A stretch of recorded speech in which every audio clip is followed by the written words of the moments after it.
I just want maybe to help people feel seen.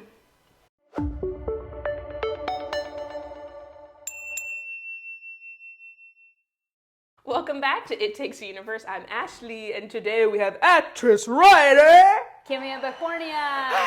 Clap, you guys. I'm so grateful she is here. I have rescheduled on her so many times. God. And she's here. Of course. Today, we're going to put a little clip of something here. Oh gosh. You stole my 9B pencil. No, I didn't. I asked if I could borrow it, and you just kind of grunted, which I thought meant yes, so I borrowed it. And then I told you I was putting it back in the soft case because that graphite does better in a soft container, and you kind of grunted again, so I thought you were cool with it. When my guinea pig died, I drew 274 unicorns in a weekend.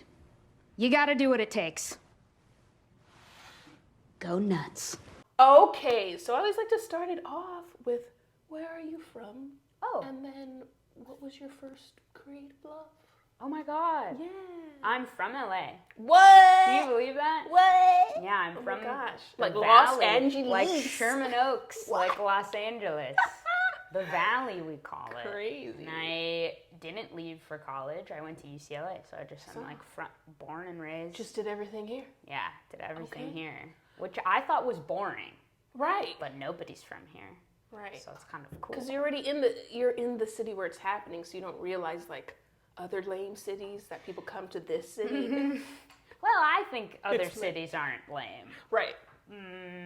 But also, I never left here, so, like, So, what does that say? what does that say? Well, I'm just like, I guess now you can live somewhere else and do this same job. Right. Because Sell people are tapes. that and less filming in LA of stuff, which is so crazy. It's taxes stuff. Mexico. What? Stuff I don't understand. But yes, I am from here. And then what? My first Creative love.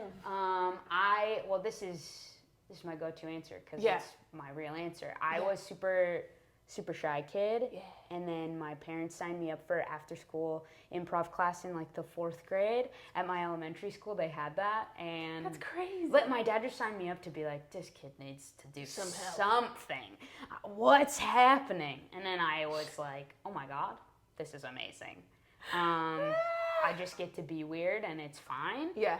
Can you imagine a bunch of 4th graders just doing little short-form improv games? It's so cute and so silly. It's crazy. I guess because it's LA, I was just like, they offered improv in elementary school. Like, It that's wasn't so even like dope. a performing arts elementary or Just anything. a regular. Regular public school. They should have that for everyone. Well, they had all kinds of classes. I also took a magic class after school. And I have a certificate in prestidigitation, which is like a fancy way of saying magic. Oh.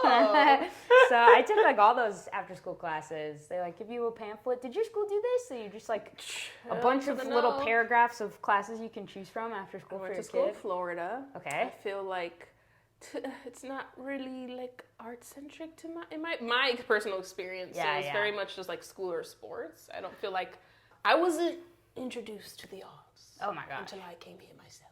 Wow. Yeah. So it's so crazy that I'm like, whoa, you knew I didn't know what improv was till like my adulthood. Whoa, yeah. So it's crazy that you got it in 4th grade. I guess I'm so lucky and so thankful that I did that. So lucky, so grateful. What was that? So blessed. Yes. Oh my gosh. Okay, so I feel like now you're like a improv guru. I guess, yeah. 4th grade? Well, I took a big break in the middle. Okay. Because 4th and 5th grade, I was like, wow, I'm a performer. And my parents are from Iran, like I'm first generation, and they're like, that's not a job.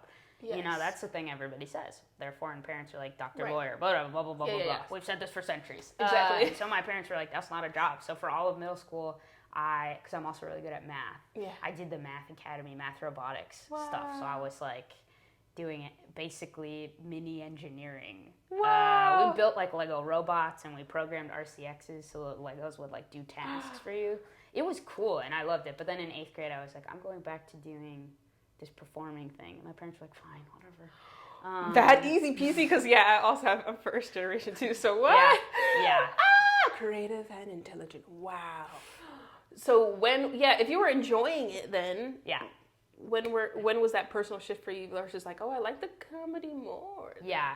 I think, okay, because I did go to a performing arts middle school. I went to Millikan, which I think is a charter school now, but it's in the Valley, and they had like a drama production and a musical theater program. I cannot sing, and I'm so at dancing. So I was not in musical theater. I was in drama production where you just do like plays and D-Task. Have you heard of this? No. You're telling me of things I've never, a whole world. D-Task, what does it stand for? The Drama Teachers Association of Southern California, and they would basically do like competitions in theater in like, how do I explain this? You get like 4 chairs. Okay. And you don't get costumes, you don't get props. The only thing you get are these 4 chairs, and you have different categories. You do like comedy or drama, or there was a musical one, or like Shakespeare. They had a whole Shakespeare festival, and you had like 5-minute categories or 7-minute categories to do like a scene or like condense a whole play into 7 minutes or whatever. And then we're just doing like choreography. Anyway, whatever. And then they judge other schools against each other in art, which is so funny because you're like, why are we doing that? But so that's what I did in middle school. Competitive acting. Cheerology. Yeah. Oh, we were good at it. I did it in high school too. D-Test is like a whole thing. We were good at it. I don't know. It's so then so crazy. That. Yeah. Wow, what a life in comedy.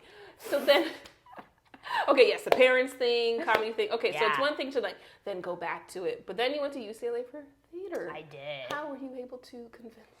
I think because my rationalization was like, okay, if you get like a blanket theater degree when you graduate and then just like a math degree, which is maybe the other thing I would have done, you're kind of in the same place where you don't really have a job. Like I don't know if this is true. This is what I told myself. But I was like, if I majored in math, I'd have to go to grad school or like be a teacher or apply for some engineering internships, blah, blah, blah, blah, blah. What are they going to do? So I picked the fun one because I was like, when you graduate, it's the same thing. Right. And so there we go. That's why it's I like did either that. be a math teacher or a theater teacher. That's Truly. where they get you. Okay. So I was like, well, so they were do like, that. you're like, this is my argument. Yeah. And they were like, okay. They were down with it, I Okay. think. Well, because my parents are they're Persian, so they're into external feedback. So they weren't ever gonna. They do take in my feelings, but it was more important to them, like when they came to shows and other parents and kids would be like, wow, she's amazing. Yeah. And I was like, thank God they thought I was good, because then my mom was like, maybe she is good. I'm like, why couldn't you decide that yourself? But yeah, it was. That's so true. At that point, she was like, well, I guess other people think that she could do this, so yeah, go to school for it. Thank you, kind strangers. Thank you, kind strangers. Friends, my friends, my parents. Paid friends of my actors. parents. I paid them. Yeah. Oh my gosh. Okay. Amazing. Oh my gosh. So much Yeah. comedy under your belt. So the cliche question, but I always love to ask is, okay, now you got your theater degree. What was your experience? Because let's just read off a little few co-stars. Adam Ruins Everything, Crazy Ex-Girlfriend, Modern Family, Station 19, Crazy. So what was your experience with then getting an agent or a manager? Oh yeah. Okay. So What did I do? So I graduated. UCLA grad. And it was good that I was still in LA, because when I was at UCLA, I was taking just improv classes everywhere. So I was at UCB IO, which is dead now. Right. Second City, which Dead now. is Here. Is it dead? It Dead was here, always but dead not here. It in was like in a Chicago. big warehouse, like Yeah, a it's field. dead Like here it was gross. But I liked the teachers and stuff. Everyone was good, but I was like, why doesn't it have a nice theater here? It has nicer theaters other places. Comedy Sports. I was just doing all the improv because I could drive to anything from UCLA, because I'm from here and I had my car and like whatever. It was great. So when I graduated, I was doing shows, just like doing live shows with either my friends or trying to get on house teams at these places, whatever. And I was doing Story Pirates also, so I was just like joining all these groups. And then I got a manager because a friend of mine from one of these groups, from Story Pirates and Comedy Sports, recommended me to her manager, which is like I think the best pipeline to get somebody. Yeah, so I was super lucky to be doing that, and also, but this guy was like he was great, and he really helped start everything I had going on, but he was also in Canada, and I never met him, so I'd only talk to him on the phone for like over an hour. Over an hour, he would just chat, and I wouldn't talk. He was just telling me stuff. It was strange. Thanks for listening to me. That's how I got a manager, just through a friend recommendation, which was great. And then I got an agent because I guess you need one if you're going to test for something. And so I was like, I didn't know. I was like, why can't a manager just do this? But I guess like agents can negotiate contracts. And managers can't. And that's their thing. That's the delineation. You can have a manager and a lawyer, or a manager and an agent, whatever. Because managers can't negotiate. Yeah, and agents Somebody tell me what's real. The agents are real. Yeah, the agents, because they have to go through an actual process of like getting a certificate, getting a physical office that's not a home office, but a manager, it could just be like, I'm a manager. And that's all you need. I could be at home on my laptop saying I'm her manager. That makes sense, because why. I have a lot of friends who are like, my friend from college is my manager. And I'm like, oh. Okay. And they're doing fine, and it's great. But like that makes sense what you're saying. Yeah. So yes, and then I got an agent because I had a contract that needed negotiation. So they were like, oh, you can kind of get any nice mid-level agent that you like, and here are my recommendations. And then so I looked them up, and then I was like, this guy. And then I have had And bada boom, had him bada ever bing. since. Yeah, did that answer the question? Yeah, it was it did. Like friend recommendation, and then I had to add on an agent, and I had something to bargain with. They were like, oh, she has a test deal or whatever. So. Yeah, I am going to take the word lucky out your mouth. Oh my God. On the floor. Because it's hard work of you performing at all these places. People like, she is funny. To get a referral, someone really has to believe in you. So you were doing the route, and you proved thyself. It wasn't luck. Okay. Right time, right place. That's due to true. the work. We're changing the narrative. Thank you. If you're putting in the work, that's not luck. That is work. That's right. We're working. Say. Okay. So those co-stars were from your manager's agents? Yes. Or any from like coincidentally a self-submission or like No. What was it? I think Adam Ruins Everything, and it was everyone from UCB. Yeah, when I looked at the trailer, I was like, okay. You're like, yeah. So it was because I was at that UCB, theater, and so they were just like, oh, cool, come on over.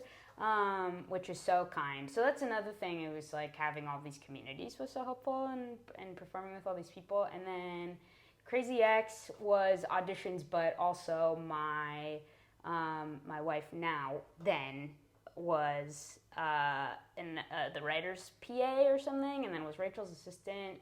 And then everyone there, but also everyone there was also UCB. That's crazy. But it was like Adam Ruins Everything. They just sort of were like, hey, will you come do this because of UCB? But I actually auditioned for Crazy X. But those things feel like it was from friends, groups, people. That was really helpful.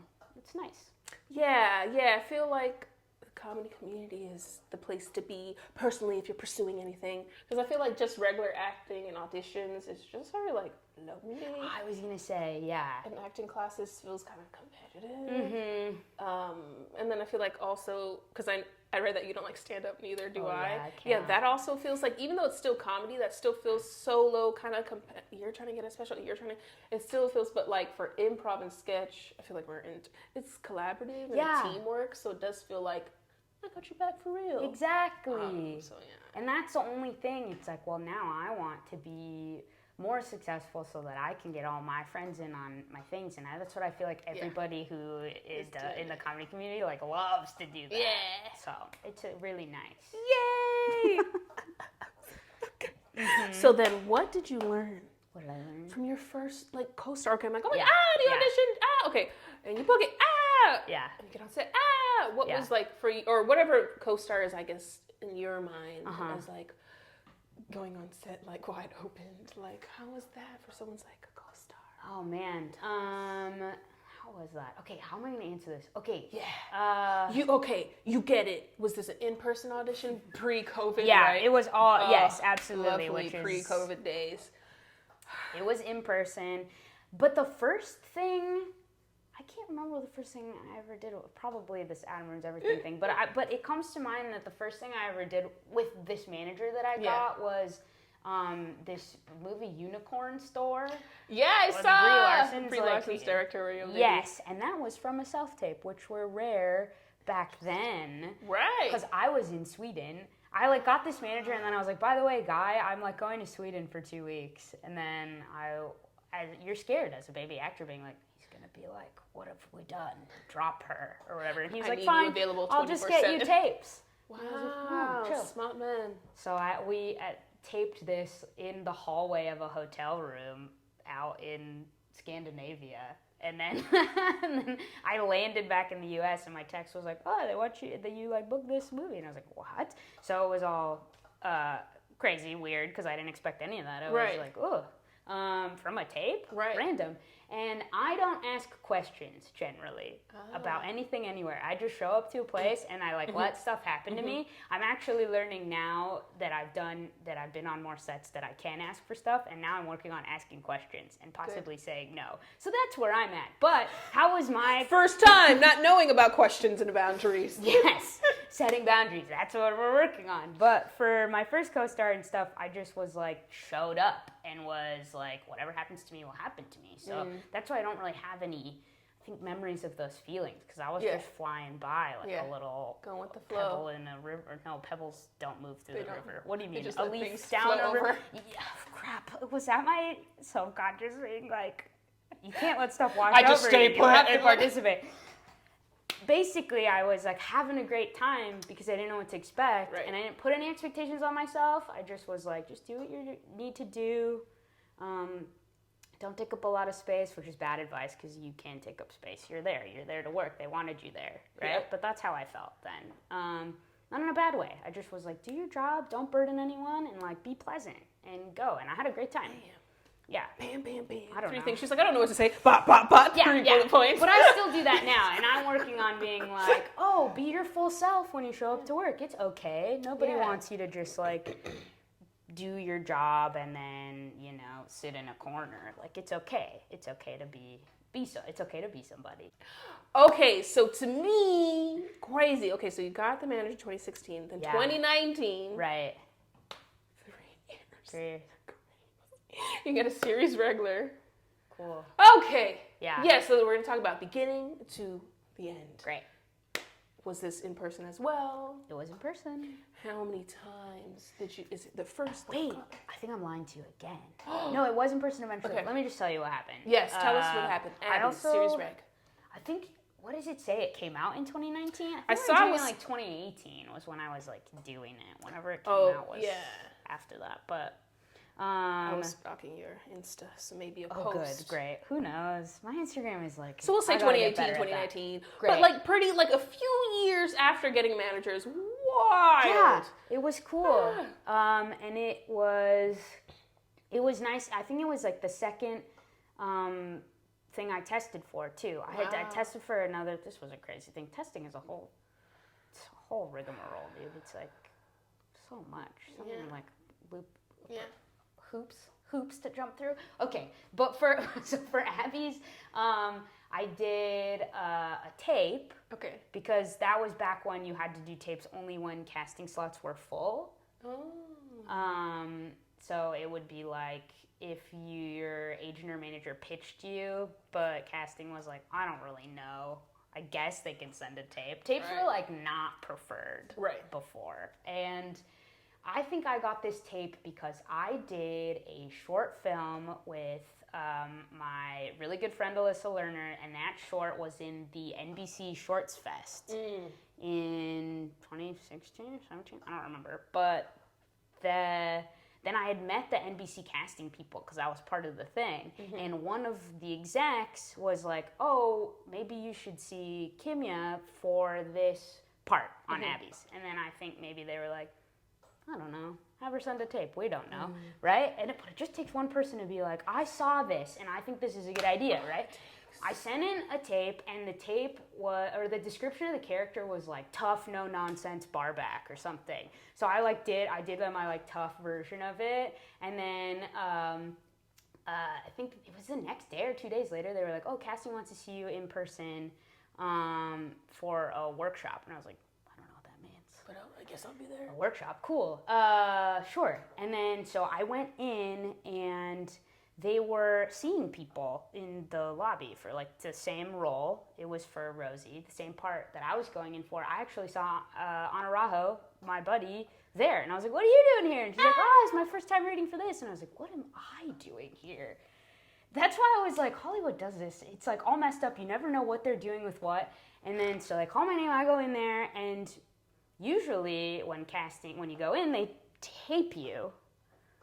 They didn't tape me. They just were like, do the scenes, but don't do them tough. Do them like however you would talk. Like you weirdo. Talk like you, your weirdo self. And I was like, okay. So I did it, and they were like, yeah, like that. And I was like, okay. I don't ask questions. Right. I didn't ask, what is this for? What are we doing? I just was like, okay. I wasn't like, is anyone going to turn on one of these cameras? And they're like, do the second scene, same thing. And then they watched, and they were like, that's it. Okay, thanks for coming in. The workshop part was just like, they just were like, do it as yourself, don't be tough. And I was like, that was so weird. And I asked Anna after, I was like, did they tape yours? And she was like, yeah, it was normal. And I was like, what is happening to me? And then that evening I got a text being like, they want you to test for this. And I was like, oh, so that's what they were doing, I guess. They were like, they brought me in to pre-screen to like train me to be like, when you go do this test, do it as you, don't do it this tough way you sent your tape in. So the workshop part was like, but I'm like, why don't we be direct? Why are we playing weird? We're interested in you, play it this way. Yeah, but maybe that was also because I was like pretty new to everything. Maybe now if this happened, I'd be like, I can math what they're doing here. They don't have to tell me what it is. But then I was like, wow, okay. And then the tests were, it was 2 parts. It was like in the morning you meet the director and the producers to do just like a dry run of it, and then you have to wait. That happens at like 10 a.m. and then you have to wait till like 4 where you go in a room full of all the execs to like do that again. And I'm like, this is like so nerve-wracking, right? But not for us because we do live shows all the time. Yeah. So it was almost better when I came back around 4 and the room was full and you're like, oh, cool, you're just doing a show for people. The 10 a.m. one where I was like... 2 people there who were just like, they really, that's the thing about auditions and testing, they like really want you to be the person, so everyone's so excited. So they're here to like watch you and be like, okay, when you come back at 4, we think to put your best foot forward, do this, this, and this is what we love, and this is what we want to show them, right? So that's what the 10 a.m. is, and then at 4 you just come, don't change a thing, just do what you did and like have a blast or whatever. So then I did that, and then they picked me to do it, and then I picked me to do the show. And I was like, whoa, oh my God. And I had Herald rehearsal that night, and I told nobody. Oh, that must have been hard, just like... Well, I don't share things also. Yeah, I think it's in Jenna Fisher's book, she's like, don't share any booking until you see it. Yeah. And so I was just like, she's like, you can get fired, it cannot get picked up, like all these things. So I was like, I'm never going to say anything until you can watch it. Mm-hmm. But that's smart. Oh my God, then you had Harold. Yeah, so that was the whole thing. It was kind of a weird one, right? Because the last thing I tested for was very like regular. It was like step. Be seen in person first. Go to producers call back next. Then you do testing. And it got weird in the testing stage, but it was like boop boop boop. Right. So this was confusing, but whatever. Things happen weird sometimes. The industry. I know. So then you find out you book it. You're at Herald audition, like la la la. Mm-hmm. From when that night to then when you actually were on set, how long was that? And then where you freaking out now because you're doing co-stars before and now this is series. Right. It was cool. Forget if I done. I did like a guest before that or something. I done something a little bit longer, so it was like felt okay. Like we're ramping up correct. Like I didn't feel scared to go do that, but it was a multicam. So again, because we do live comedy, it was a great mesh of what we do every day plus TV. It's filmed. I forget when we did that. Maybe it was like a month later, and it was it is a pilot, so it was like that's a whole nother thing. Because then I was like, great, I'm doing 1 episode of TV because then you have to wait till it gets picked up or whatever. Crazy. But it was really exciting. I got all my friends to come to the tape night. It was the best thing ever, and I was like, if this was all it was, that's awesome. And I learned that from Jess Chaffin, who was on Abby's. I was like talking to her one day, and I was like, so this is a pilot. Like, now what do we do? And she's like, you go, that's nice. that's nice that I did that. Good for me. And then you forget about it. And I'm like, oh, best advice ever. Because you're like, whatever, just appreciate the thing you did. Because you don't, what am I going to sit at home being like, are they going to pick this up? I don't know. Or am I going to sit at home being like, that was cool. All my friends came to see me do this thing. And now I move forward either with that or with something else, whatever. So I take that advice all the time now. Yes. You just, if you work, you go, that was great. Right. Oh my gosh. So then after you tape this was great. Yeah. Pilot. Then, when, because I don't know the process. Or if they're like, how long is it to actually be, when did you find out it was picked up? And then I think it takes like another month or so for all the pilots to be finished. And then everybody watches them. And then Upfronts happens, which I think is still a thing, but I don't know. It's kind of like a dog and pony show for actors, where they take like the stars of every new show pilot, and then they just like get them dressed up, fly them to New York, and they have to walk around for the ad people and be like, don't you like how we look? Don't you want to put commercials on our show? Wouldn't you love to buy this pilot? And then they like air the pilots or whatever. I didn't have to go do that, thank goodness. Products. Yeah, they just sent Natalie Morales and Neil Flynn to go do that. Because they're like, of course, the rest of us were working people, but not those two. You know, they were the ones. And so they have to go do Upfronts, and then after that they like, I don't know what suits do. I never know what the execs do. Money. I don't know what they're doing. But then they sit in a room, they watch them all, and they go, yeah, that one, and that one. And they picked us up, and that was great. And it was for 13 episodes, but then right before we started, they were like, actually, downgrading you to 10 episodes. And all of us were like, well, this is bad news. Because they went through a change. Before they aired Abby's, I think they changed the NBC exec or something. So the one that picked up the pilot and liked it left. And a different guy came in and is sort of like, well, I didn't pick these, so... Less money, less episodes. So, yeah, and we're not going to give you a second season, usually, is what happens there. Also, they didn't advertise it at all. There was, like, one billboard, which was fun. That's all I wanted, to get one picture of a billboard for my mom. So that was nice. But, yeah, they didn't really push it much. A lot of people were like, oh, that was a show that was on? And I'm like, okay, well, that's the power of marketing. You actually got to tell people a show is out. So not a lot of people watched it, but I had a blast. Everyone was so kind, and it was so nice to like, have a job every day, like somewhere you know you got to go. Yeah, that's crazy. Yeah, that's a lot of the people I talk to. If something either gets canceled or something, is because somebody leaves and they're like changes in the whole system, and you're like, I know. It's like good and bad, because it takes that one person to be like, that show should be picked up, and then another person would be like, never mind. Yeah. So it's like, There's no control in this business, and that's bad. Yeah, for sure. But how'd you, since that was your first, I don't know if that was your first big like heartbreak, because that's huge. Oh, yes. How did you get through it? How'd I get through it? Tell I me. was really bummed. Well, you gotta let yourself be bummed. Yeah.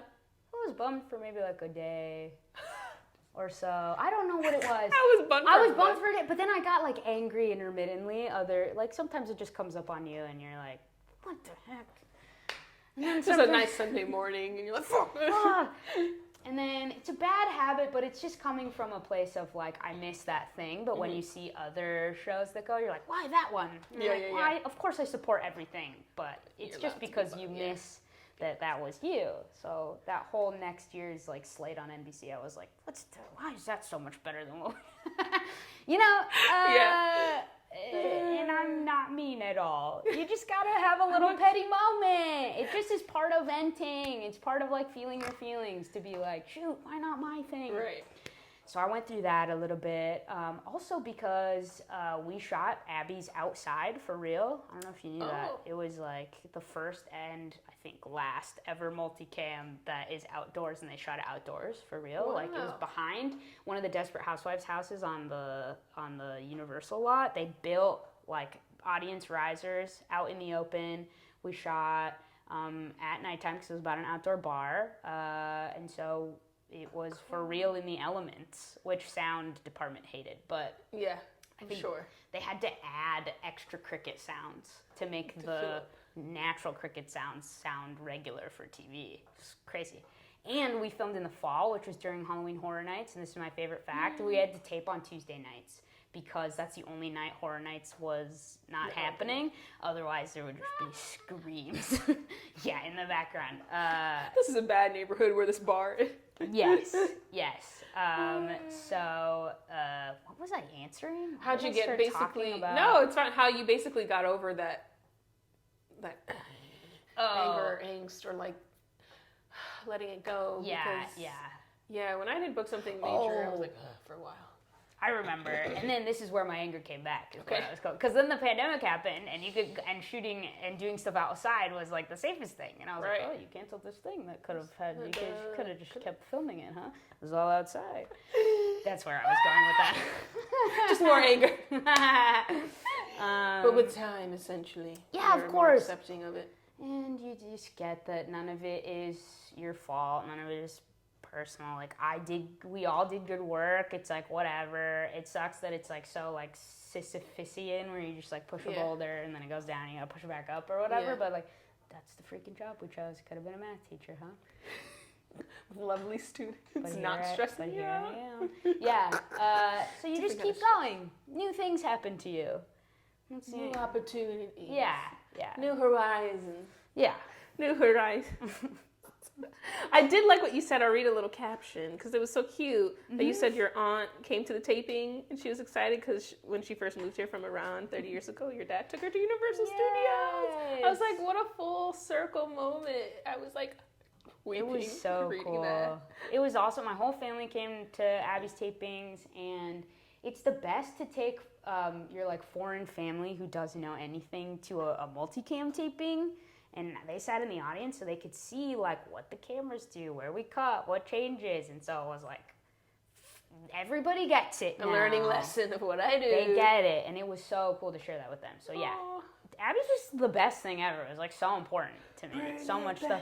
Well, whether you bring it back or not, I got everything I needed from you. Yeah. This is not for me anymore. It was great. Oh my God. I feel like there's so many streaming shows these days. And I'm like, There's so much. There's so much and not so much at the same time. Yeah, and less and less. So, okay, crazy. All this improv and then theater, UCLA.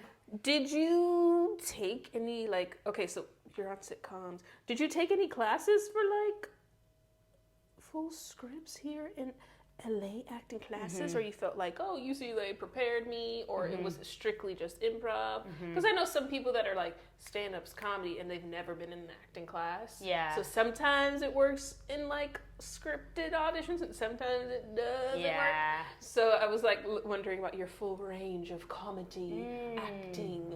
Do you feel like the improv? Yeah. The script analysis. Okay. Yeah. I feel like the improv is the best thing. And I think specifically like whatever I was doing at UCB was great because they're like, oh, just perform from your own point of view, or whatever character you're playing, you can be like naturally experiencing these different scenes in different environments. So I treat that like my acting class, where it's like, how would me or a different version of me, like 110% me or 20% me, respond to what's happening to these things? And I was like, oh, you're kind of doing that in acting class too, but like not with scenes. Right. That's how I approach scenes anyway. My acting class at UCLA kind of broke me, so I was like, I don't kind of want to go to acting class again for a while. Sorry. It's okay. It wasn't bad. It just was like I was being so myself in different facets of whatever these characters in these scenes were.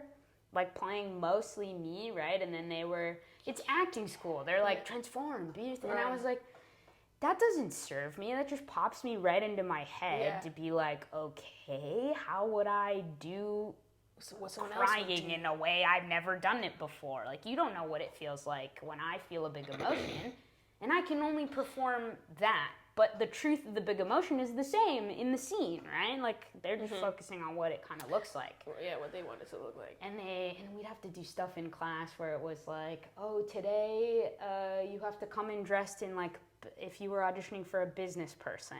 I was like, why do we have to? And then I, like, was in a Target trying on blazers, and I feel like I cried, and I was like, this is so stupid. I look stupid in all of this. Why is this part of my acting class, you know? But these are, like, the tricks that, like, aren't wrong, but they weren't serving me. And right. So find what serves you. Yeah, and the work I was doing felt really natural and good in my improv classes, and so I didn't take any acting classes. Only because they put me more in my head, and I didn't want that. Yeah. I wanted to have fun. I wanted to show up as me and do my thing. Like, why? That's what you do in auditions, right? It's like, why you? It's either you or it's not. Because you can't change what you look like. You can't change what you sound like. You can only have a good time and present whatever your natural self is and see if it fits the vibe of what they're looking for, right? And so if I was trying to change myself every time, I was losing my mind and not having a good time. So Okay, so now bye, Abby's. And then weird turn of events. Then now you are Abby. That's what I thought was fun. And Atypical, I was like, am I reading the credits wrong? And I was like, nope. Okay, so tell us about Atypical. Atypical was lovely. I loved working on that. That was just normal, like one in-person audition to callback, and then you get to nothing wonky or weird there. For 9 episodes. Yeah, and then I got to because I started in season 3, and then I got to come back in season 4, and then it ended. But it was so lovely. What do I say about it? No bad things. What did I learn? Guess what you learned? Every job I learn how to take up more space because you just become more comfortable and you see how other actors are on set. So I'm just always taking in information and trying to be like, okay, what feels better for me? So maybe I found where the coffee was on that set. Versus just being dehydrated and tired. I got coffee and water. I took care of myself. I wasn't like everyone's bothered by me. I was like, oh, maybe I can do a little ad lib here or something. Oh, risque. Yeah, right? But it's, I learned that on Abby's where I was like, the 5th episode, it was like, some other people are pitching jokes. Like, I have one. Maybe I'll say it. Either I'll pitch to them or I'll just say it on the 3rd take when I feel like, oh, we got it. Like, oh, let me do a fun one. And not to be annoying or think that I write better, but to that's okay because I've seen other people do it. Of my abilities. Yeah, so that's what I learned. I just become more comfortable as it goes. Okay, so now, we're talking about Abbott later, but now that we have all these amazing comedy, co-star, recurring guest star, series regular, now we're like boundaries. Now we're asking questions. Yeah. So now, 2024, are you still, do you feel dealing with imposter syndrome? There's different doubts, right? Because I feel most secure in myself. Like I know that what things I can do, and I think, what am I trying to say? I trust myself, so that feels good. Yes. That part is good. So I guess that combats imposter syndrome in that way, where I'm like, okay, I'm supposed to be here, I know what I'm doing, and that's okay. But I feel like I always kind of had that, just being secure in myself, and that's a little bit why acting class broke me, because I was like, oh, I'm performing me, and you're saying wrong. But when I decided that performing me is correct, then I was like, okay, well, I can take this with me anywhere. And you can't, to me, I can't be myself wrong. And so I trust me. And so that is what I take with me. That was profound. Oh my God. It's just what gets me through. It takes the pressure off, right? Because sometimes people don't get a job and they're like, what did I do? And I'm like, it's not you. It's 1,000 other things. You did you exactly right. You did your version of that character exactly the best you could have done. No one's out here trying to do a bad job. So you can't be upset at yourself for maybe doing a bad job. You did it. You did your best. You did your best, right? So don't be upset. It's either yours or it's not, and something else will be yours maybe. That's a reel right there. Beautifully said. Oh my gosh. Okay. How I discovered her. It's not the credits. It's Boo Boos. Boo Boos. Yay. So tell everyone about that. I'm always like, wow, there's now better. I'm like, barely any black people here. But then I'm like, wow, Persian people. So yes, tell us about that. Okay, Boos Boos is an all Iranian improv team. And then it's me, my buddy Ruha Taslimi, and Peter Benifaz, Payam Benifaz. I don't know. I call him Petey, so I don't know what he introduced Payam to me, and then everyone's like, you know Peter? I'm like, who's Peter? Yeah, it's to embrace his Persianness. He's like, why did I ever switch to Peter? It's like me when I go to a coffee shop or night, I'm like, Kim. I don't do that anymore. Don't. I say my whole name. Yeah. Yes. So we found out there that we were Persians all at UCB, and we were like, oh my God, this is only this many? There's more than just us, but we were there around the same times in the same spaces on teams at the same time. And so we were like, oh my God, this is something. This is a specific experience only we have, and that sounds kind of fun. And so we just first became really good friends, and then we're like, wow, we can do improv together too. And so we started doing shows, and that's how that went. Come see it. Yeah, come see Moose. It's so fun. It's just like my stupid friends. We like to talk about a Persian experience or something that feels Persian that happened to us that week. But also, since we are Persian, everything we experience is that. So sometimes the thing we get to inspire improv is just a thing that happened to us this weekend. Rocketship. Oh, you? Yeah. What? I saw a little Rocketship tattoo. My little Tell us tattoo. about it. Okay, I wanted a little Rocketship tattoo since high school. My parents are anti-tattoo. I think it's cultural. I think like all of Iran is like, what are you doing? So many people are cultured like you need to like leave this earth as you were coming into this earth. Yeah. Like, without markings. There's also a lot of. It's probably not good. My parents are like, it's dirty. You'll never get a job. I'm like, you can't look at people with tattoos like that. You actively can't do that anymore. Right. It's bad. Stupid. So I actually made a short film with my friend Nick Luciano about exactly this. Like two people who are so bogged down with like making their parents proud that they'll never do something for themselves, was like the theme of it. And we got our actual parents to be in it, and it's called Lunch Tattoo. I think it's on YouTube, or I think Leto put it on YouTube. It's fun. Anyways, my dad and mom are great in it, better than me and Nick are. Honestly, our parents are like the stars. But after that short, my mom was like, oh, so what are you going to get a tattoo? Like all annoyed. And I was like, actually, I am going to do something for myself, and I will get a tattoo. And maybe you're thinking, what a freaking roundabout way to just like do something for yourself. You had to make a whole short film about it, huh?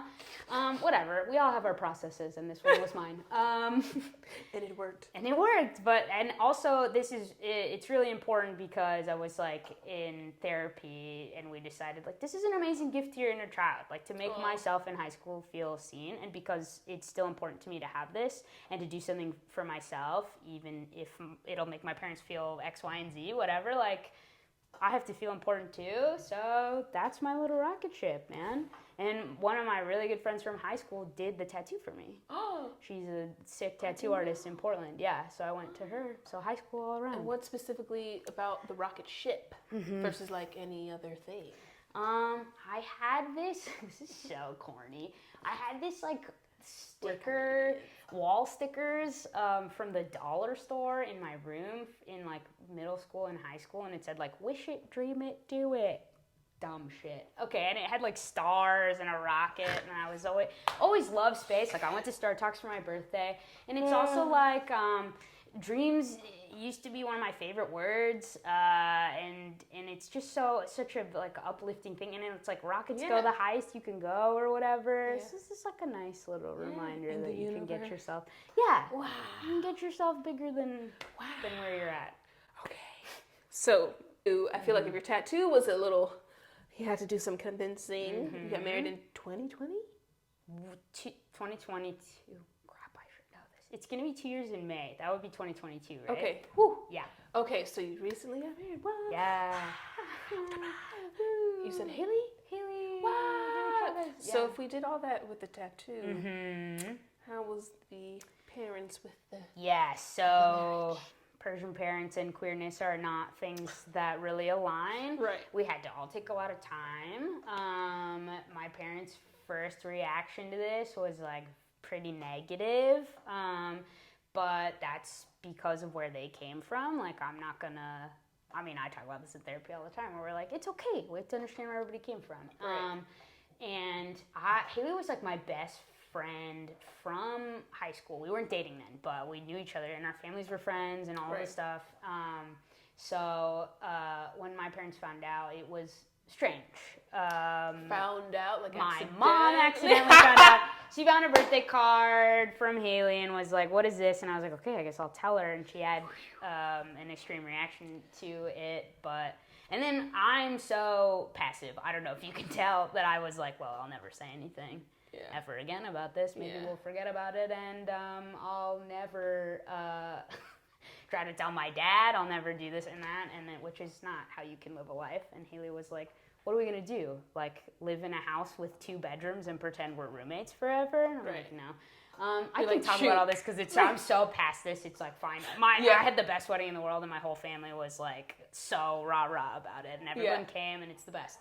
But actually, Abby's has a lot to do with my parents being okay with my queerness. I think it was around that time that my mom was like, okay, maybe we can talk to your dad about this thing we've all been ignoring, and like let him know. Her shift was. I think it was a perception thing again, because they're only worried about how the rest of the family's gonna feel about me being different and feel about them. Yeah, I know. It was like how my mom was like, is she good at acting? I don't know. But then other parents were like, she's good. My mom was like, she's good. You know, and it's okay. And it comes from their own insecurities, right? But my cousins knew because they're my buddies, and I told them about it. And then it got to their parents. So my aunts and uncles were like, this is fine. I remember I had like my uncle asked me to a random coffee, and I was like, why? But I went with him, and he's like, I heard something really disappointing. And I was like, what the heck? And he's like, I heard that you're queer, and you think that if we all know that we won't love you anymore. And I was like, why would you lead with that, sir? Just lead with the, we don't love. He was like, don't let anybody treat you different. You're fine. We don't care. Wow. I'm going to talk to your mom and let her know that it's like not a big deal or whatever. Wow. So it like took my family being like, dude, leave Kimia alone. It's chill. We don't care. Wow. We love this. We love her. It's fine. And so it was during Abby's time. And I feel like I remember the day I like told the whole cast, I was like, my parents are coming and we're gonna like have a chat about my queerness, and then everyone was so nice about it. So that's why I'm like, Abby's gave me everything. I had such a great time, like whether it came back or not, it was like such a great time for me. And that was, I guess that was like 2018, 19. So that's how far in the past this all was. So we're all past that now, but it was a whole journey. It was like, this is my short version of it. Of course. But yeah. And then everyone's so supportive and fine now, but it just takes time for people and stuff. It's okay. It's all okay. It's all okay now. Was there any, with them like finally learning to accept you guys, was there any then hesitancy to be like, you're marrying young, or they were like, no, that was me. When Haley proposed to me, I was like, we're too young to get married. I was like, I'm like 30. It's like fine. I was never gonna be with anyone else. That's my person. Like it's fine. It's just hilarious. Something I yelled. Everyone else was like, no, we love it. Throw a big party. I'm like, okay, this is okay too. Okay. Mm-hmm. It was all great for me. Okay. I'm so relieved. Oh my gosh, I was telling her, I was like, am I pronouncing this wrong? Nowruz. Mm-hmm. Okay, so I should have put UR. Okay, what is that? Nowruz is Persian New Year. And it happens on the first day of spring, or I guess on the spring equinox. I don't know if I got that right, but it's the first day of spring. And that is when we celebrate Persian New Year, and there's a whole rigmarole to it. Did you look up any stuff? I just watched your video. You just watched my video? Right, I have this video of myself in 3rd grade explaining exactly this. Because in elementary school, I was in a GATE program. It's like the Gifted and Talented something, and you have to do like a project in 3rd grade. And I taught my whole class, or all the 3rd graders in my school, about Persian New Year. So that's why I made that video of me in like a Bugs Bunny shirt with like straight hair. Yeah, I was like, where's the straight hair? Yeah, that's what my mom used to do to my hair. I got my hands on it, and now we got the curls going, you know. Does she not have curly hair? She does. She straightened it. So she that's the thing. Parents can only do what they learn know, to you. Exactly. Can't blame them. Can't blame them. Now I'm trying to get her to go curly, and she's like, no. And that's the thing. Parents don't change because they're like, my thing works for me.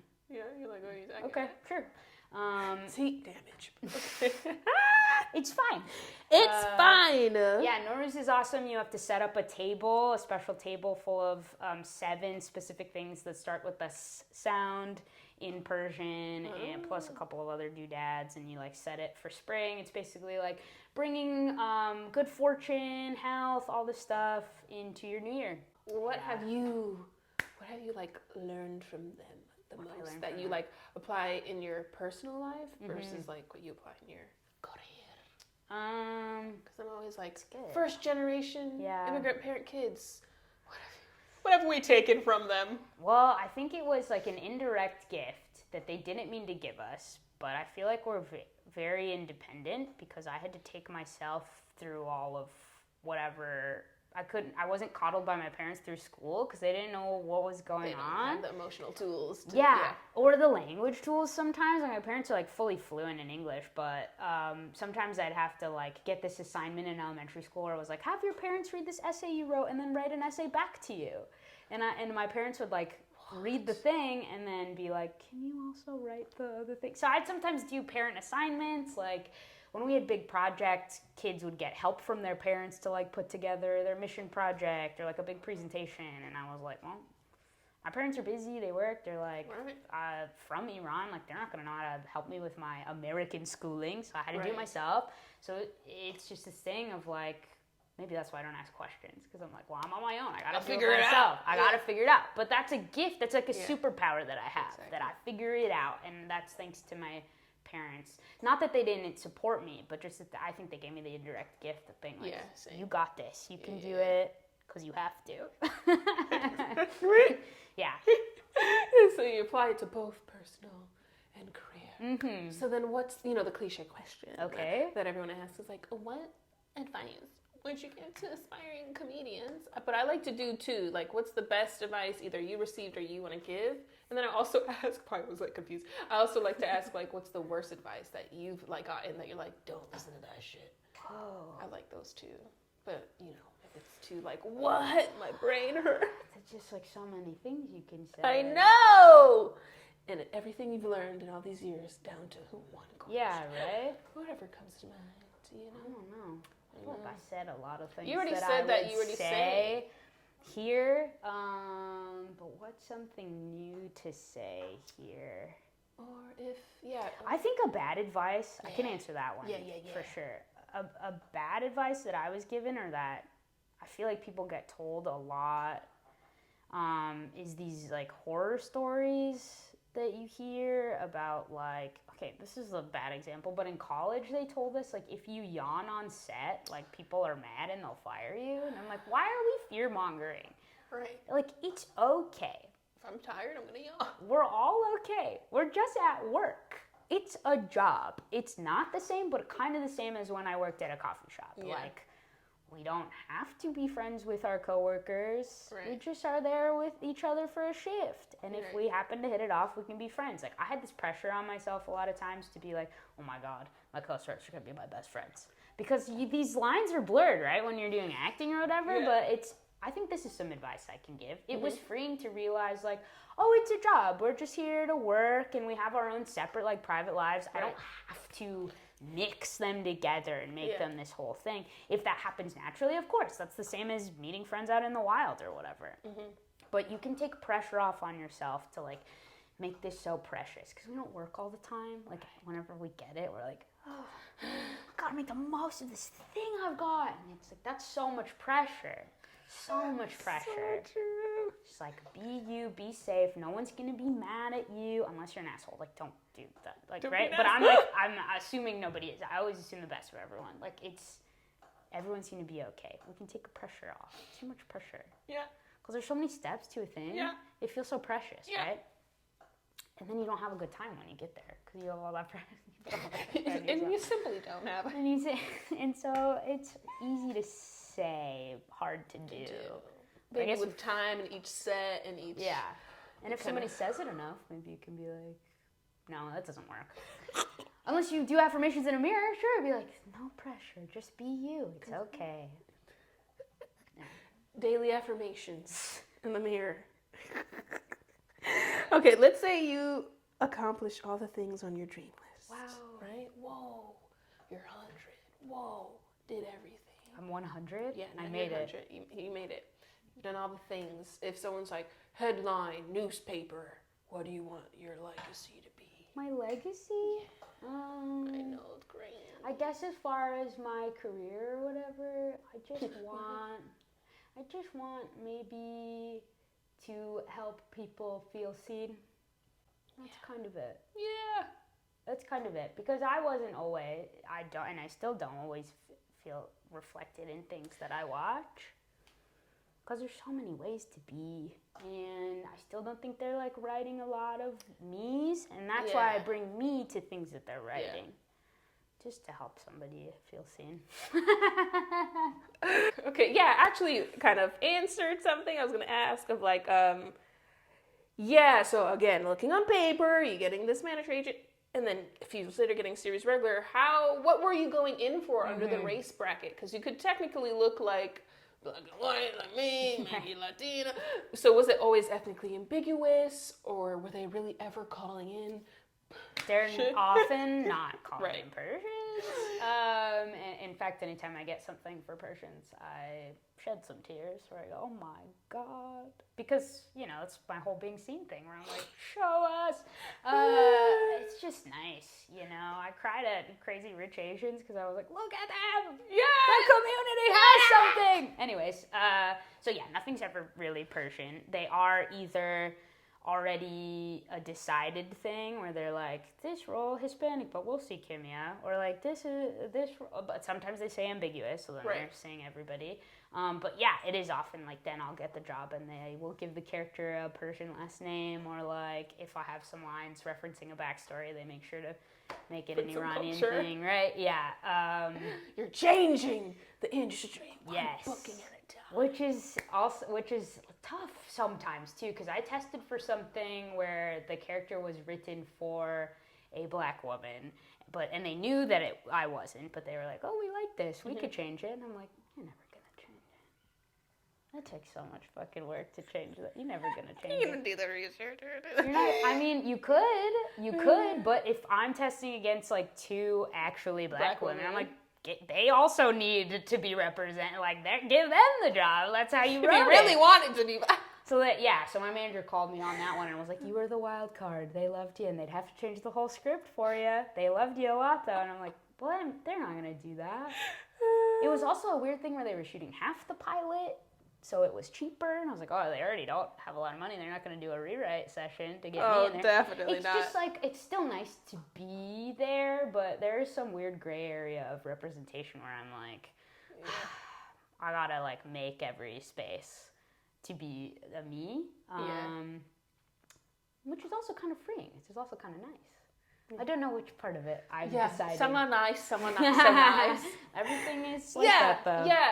Yeah, because also, I don't even know America's so America, where you only learn about America. So I don't even know in my head of like what the typical American exec would think of a Persian person, and then like if you are even fitting that. Sure. Right? Versus like, my whole thing of like when they're looking for black, like I think they're looking for Shakira Janae Pay. I don't think they're looking for me. You know what I mean? Yeah. So it's like, it's a whole thing of... Living in gray areas is so strange. Like, sorry. But now we just fill the quota of like not a white person on the show.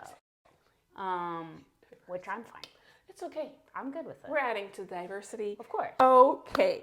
Okay, so I always ask this. So it takes a universe to raise a star is essentially... kind eyes.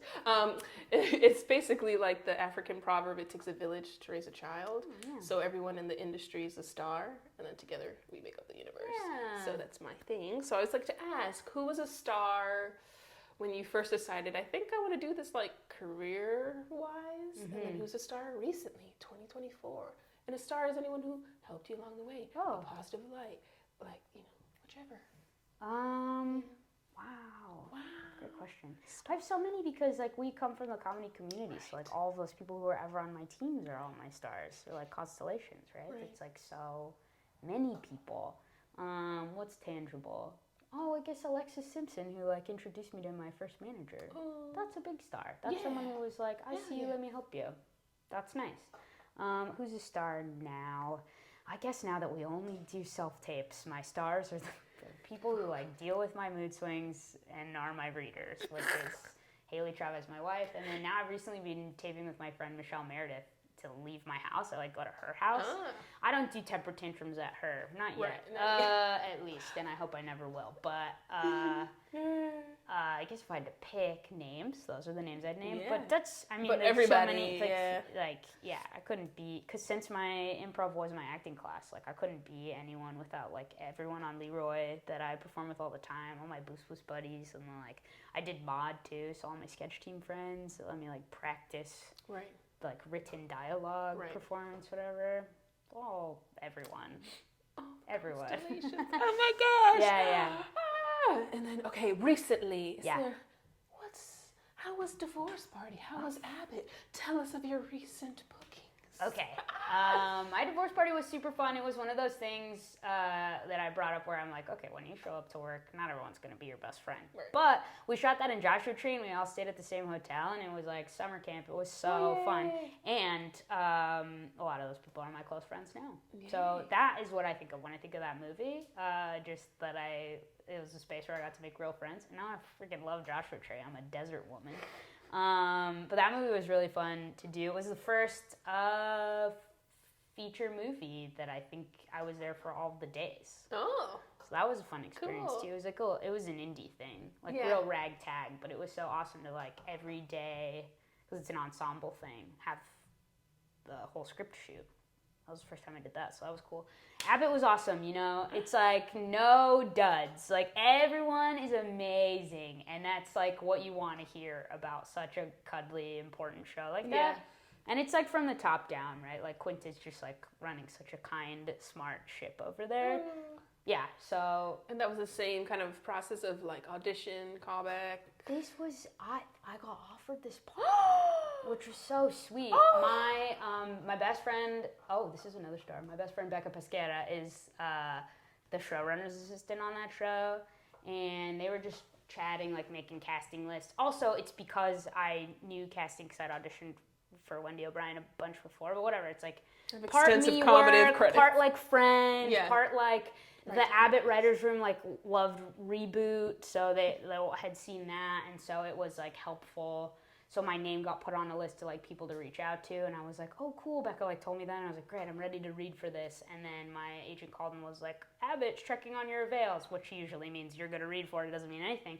And then he called the next day and he was like, you're going to approvals. And I was like, sorry, I haven't done anything. What do you mean? I didn't do anything. And they're like, it's fine. And then that's another bit of a mind fuck, because then when I show up to set, I'm like, usually you earn where you're at. I still kind of did, right? But I didn't do the you're steps. Like, I didn't see that. So then it's like, what am I here to do? Does anyone know me? I didn't show them what I do. Yeah. Someone just trusted enough that I could do something. What is that like? And then that's another weird thing that I had to unthink, you know? Now we're getting to even some direct offers. Yeah. And I prefer to audition. Absolutely. Like, let me prove! For my own mental gymnastics, I'm like, well, at least when I show up on set, I'm like, oh, okay, they figured out that it fits. Right. And then I get sometimes you can think too hard and be like, well, what am I here to do? What am I here to do? I know. You still earned it, right? But it's like, that's what I would go home and talk to Haley about it. Be like, am I okay? Did I do what they needed me to do? Because I don't know what they were expecting. Yeah, exactly. If they wanted to stalk you online, where can they find you? Instagram, @childclown. I think that's all. I think I got rid of Twitter because I was like, what am I doing on here? It's X now anyway, right? I don't have that. That's all I have.